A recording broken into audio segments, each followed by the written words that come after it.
आपल्या क्रिएटिव्ह माधुरी या यूट्यूब चॅनलमध्ये तुमच्या सगळ्यांचं खूप खूप स्वागत. तर आज आहे दीप अमावस्या आणि दीप अमावस्या का साजरी केली जाते, दिव्यांची पूजा का केली जाते आणि आपल्या लहान बाळांना का ओवाळले जाते हे तुम्हाला मी आजच्या व्हिडिओमध्ये सांगणार आहे.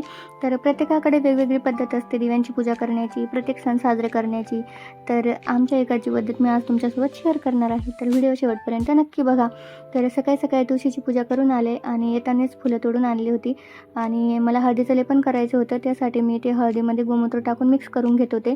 तर सकाळी सकाळीच दिवे घासून पुसून स्वच्छ करून ठेवले होते आणि हळदीचं लेपन करण्याची इथे माझी तयारी चालू होती. तर मी हळदीचं लेपन करण्यासाठी गेले बाहेर. तर सकाळी सकाळीच माझी फरशी वगैरे सगळं क्लिनिंग करून झालं होतं आणि मग मी इथे हळदीचं लेपन करत होते. तर हळद किती गुणकारी आहे हे तुम्हाला सगळ्यांना माहीतच आहे. तर मी हळदीचं लेपन करून घेतलं आणि काय होतं ना, हळदीचं लेपन केल्यामुळे घरात निगेटिव्हिटी राहत नाही आणि समृद्धी येते. खूप छान प्रसन्न राहतं घरामध्ये आणि हळदीमुळे ना घरात किडे वगैरे येत नाहीत. त्यामुळे हे लेपन करत असतात गुरुवारी अमावस्येला आणि पौर्णिमेला. तर मग इथे माझं हळदीचं लेपन करून झालं होतं मस्त स्वस्तिक वगैरे काढून आणि इथे पूजा पण झाली होती माझी उंबऱ्याची. तर बाहेर तुळशीजवळ छोटीशी रांगोळी काढली होती आणि घरामध्ये दिव्यांची पूजा करायची होती. तर चौरंगाभोवती मी रांगोळी काढत होते.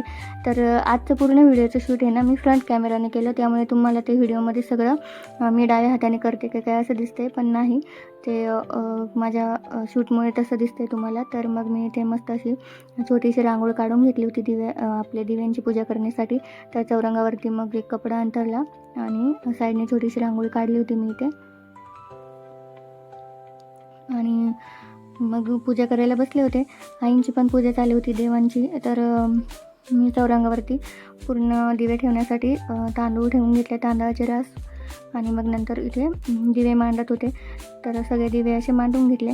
तर तुम्हाला माहीत आहे का मग ही पूजा का करतात? तर आता आषाढ संपूर्ण श्रावण लागतो आणि श्रावण लागल्यानंतर खूप आपले सगळे सण चालू होऊन जातात. तर मग ह्या आषाढ अमावस्येला आपण दिव्यांची पूजा करत असतो.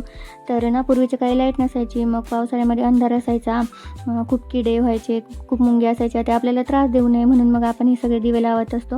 तर श्रावणात खूप सण येतात ना, मग ते सण आल्यानंतर आपल्यामध्ये ऊर्जा राहावी आणि ते सण व्यवस्थित आपल्याकडून पार पडावेत म्हणून मग आपण ह्या दीप अमावस्येला घरातले सगळे दिवे घासून पुसून स्वच्छ करून मग तेलवात घालून हे दिव्यांची पूजा करत असतो. तर माझ्या माहेरी ह्या दिव्यांची पूजा करण्यासाठी ना बावळीचे फुलं वापरतात. तर इकडे मला बावळीचे फुलं सापडले नाहीत, त्यामुळे मग मी हे आपल्याच बागेतले फुलं घेतले होते पूजेसाठी. तर मग मी इथे सगळे दिवे लावून घेतले आणि दिवे लावल्यानंतर मग एक दिवा मी तुपाचा लावला होता आणि बाकीचे सगळे मी तेलाचे दिवे लावले होते आणि नैवेद्यासाठी मी ते दूध घेतलं होतं. तर सगळे दिवे मी लावून घेतले आणि मग नंतर सगळ्या दिव्यांना हळदी कुंकू वाहून आणि फूल वाहून पूजा करून घेतली. तर इथे माझी पूजा करायची झाली होती. शेजारी आईंची पण पूजा चालू होती, देवांना स्नान वगैरे घालायचं. तर तेच दोघींची पण पूजा चालू होती. तर तुमच्याकडे ही पूजा कशी करतात मला नक्की कमेंट करून सांगा. आणि खरंच म्हणजे आपल्या आयुष्यात दिव्यांचं किती मोठं स्थान आहे. ते स्वतः अंधारात राहून आपल्याला प्रकाश देत असतात. तर मग त्यांची कृतज्ञता म्हणून आपण एक दिवस तरी त्यांच्यासाठी अशी पूजा करू शकतो, हो की नाही? तर मग इथे माझी सर्व अशी पूजा झाली होती आणि मग नंतर मग नमस्कार करायचा राहिला होता. तर मग हा एक मंत्र आहे, हा मंत्र म्हटले होते मी. दीप सूर्याग्नी रूपस्त्वं तेजसा तेजे उत्तमं ग्रहान मत्कृत्वान् पूजान सर्व कामप्रदो भवा. तर हा मंत्र म्हणून मी मस्त अशी पूजा केली. हा मंत्र मी मोबाईलमध्ये बघून म्हटले होते. तर मग मी मस्त अशी पूजा करून घेतली आणि संध्याकाळी आपल्या लहान बाळांना कणकेचे दिवे करून ओवाळायचे असतात. तर कणकेचे दिवे करून ओवाळल्याने त्यांना सुख समृद्धी आणि त्यांच्या आयुष्यात खूप भरभराटी हो म्हणून मग आपण त्यांची पूजा करत म्हणजे त्यांना ओवाळत असतो आणि त्यांना पण आपल्या संस्कृतीची आणि आपल्या परंपरेची ओळख राहावी म्हणून आपण मग हे सण साजरे करायचे असतात त्यांच्यासाठी.